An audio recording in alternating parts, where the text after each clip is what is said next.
ভাঙড়ে একটা সময় ছিল যখন নাকি সবাই পা রাখতে ভয় পেত, কোথায় এখন? এই ভাঙড়ের ওপর দিয়ে রেল লাইনের, ঘটকপুরের রেল লাইনের ব্যাপার আছে, আপনারা জানেন ভাঙড়ের ওপর দিয়ে? হ্যাঁ, এখনো হয়নি কেন? পার্লামেন্টে গিয়ে, যদিও ভাঙড় থেকে ভোট চুরি করে গিয়েছিল, হিংসা করে গিয়েছিল, এই যে বর্তমান যিনি এমপি, তিনি ওই বারাইপুরে মেট্রো রেলের কথা বলেছেন। আমি খারাপ কথা বলবো না, চলো ঠিক আছে, তারও এটা নির্বাচনী ক্ষেত্রের মধ্যে পড়ে। কিন্তু সেই পার্লামেন্টে দাঁড়িয়ে অলরেডি যেটা ম্যাপিং হয়ে আছে, ওটা ম্যাপিং হয়নি। যে আপনার এই ঘটকপুকুরের ওপর দিয়ে রেল লাইনের ম্যাপিং হয়ে আছে, সে কথা কেন বললো না? দুটো হতে পারে, হয় তিনি জানেন না, আর না হলে ভাঙড়ের উন্নতি তিনি চান না, শুধু ভোটার হিসাবে রাখতে চান। যাক, সে প্রসঙ্গে আমি যাচ্ছি না, ফিরে আসি। তাহলে আমার মৌলিক অধিকার আমি পাচ্ছি না, এটা দোষ কাদের? সরকারের তো দোষ আছেই, আমরা কিন্তু আমরা দোষ এড়িয়ে যেতে পারবো না।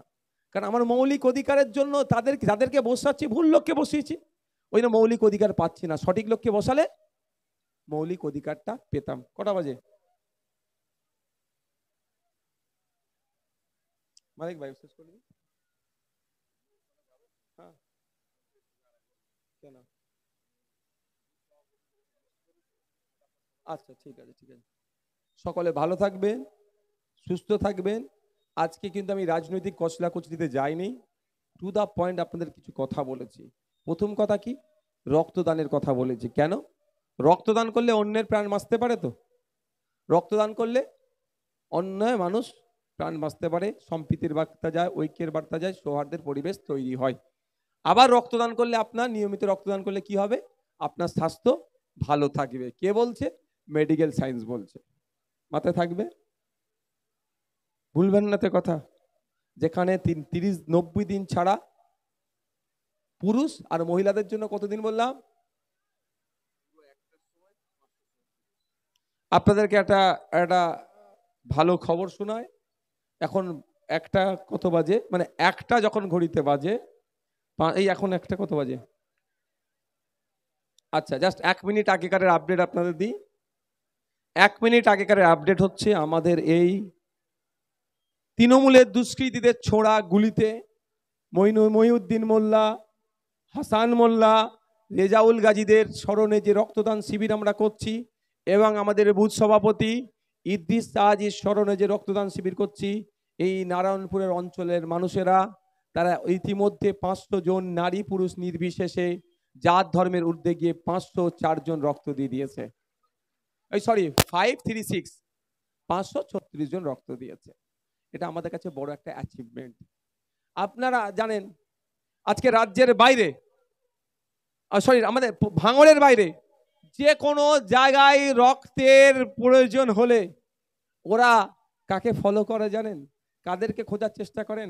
এই আমাদের নেতৃত্বদেরকে খোঁজার চেষ্টা করে ভাঙড়ের। জানে ওরা রক্তের ব্যবস্থা করে দেবে।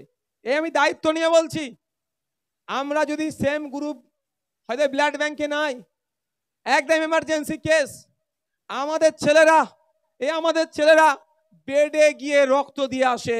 এটাই ভাঙড়ের পরিচয় আমরা করতে চাইছি। আজকে আমি ভাঙড়ের বিধায়ক, সত্যি আমি গর্বিত যে এই ভাঙড়কে বোমগুলি পিস্তল দিয়ে চিনানো হতো, রাজনৈতিক কারবারিরা চেনাতো। সেই ভাঙড়ের বিধায়ককে এখন পশ্চিমবাংলার যে কোনো প্রান্তে রক্তের প্রয়োজন হলে যারা রক্ত নিয়ে কাজ করেন তাদেরকে কুর্নিশ জানাই। যারা সারা বছর এই ধরনের রক্তদান শিবির করে মানুষের রক্ত দিয়ে সহযোগিতা করে, তারা যখন সমস্যায় পড়ে আমাকে অন্তত একবার ফোন করে, ভাইজান বা বিধায়ক সাহেব চেষ্টা করুন না এই রক্তটা পাওয়া যায় নাকি। সঙ্গে সঙ্গে আমাদের অঞ্চল নেতৃত্বদেরকে আমি মেসেজটা পাঠাই, অঞ্চল নেতৃত্বরা যদি ব্লাড ব্যাংক থেকে রক্তটা কালেক্ট করে দিতে পারে ভালো, না হলে আমাদের এই নির্দেশনা আছে, বেডে গিয়ে তার উপকার করে আসবে ভাঙড়ের ভোটাররা। আমার রাজ্যের সব জায়গাতেই সংগঠন চলছে, আপনারা জানেন। 104 জায়গায় অলরেডি অবজারভার দিয়ে রেখেছি, আবার 3rd ফেজে অবজারভার ঘোষণার আলোচনা চলছে। তাও জানিয়ে রাখি, আমি অন্য জায়গার পারলে লোকেদেরকে ওই বেড টু বেড গিয়ে রক্ত দেওয়ার ব্যবস্থা করতে পারি, কিন্তু তাই না। আমি একটা সংকল্প নিয়েছি, ভাঙড়ের মানুষের সাথে মিশেছি। ভাঙড়ের মানুষ অত্যন্ত সহজ সরল সাদাসিধে মানুষ, সে তার নিজের কাজকর্ম নিয়ে থাকে। কিছু রাজনৈতিক কারবারিরা এদের কপালে খুনোখুনি, মারামারি, বোমগুলি, পিস্তল লিখে দিচ্ছে। তাই ভাঙড়ের মানুষ যখন স্রোতের বিপক্ষে গিয়ে বিজেপি তৃণমূলের বাইনারির বাইরে গিয়ে হিন্দু মুসলমানের ট্যাপে না পড়ে আমরা আমাদের জনপ্রতিনিধি তৈরি করব, জনগণের জনপ্রতিনিধি তৈরি করব। নওশাদ সিদ্দিকের উপরে ভরসা করেছে, আব্বাস সিদ্দিকীর কথাকে ভরসা করেছে, তাই আমারও দায়িত্ব আছে। অন্য 5টা কাজ করতে পারি না পারি, এই 5 বছরে ভাঙড়ের মানুষের পরিচয় আলাদা করে রাজ্যের মানুষের কাছে বার্তা দেব, ভাঙড়ের আসল পরিচয় রাজ্য স্তরে তুলে ধরবো ভাঙড়ের মানুষকে নিয়ে।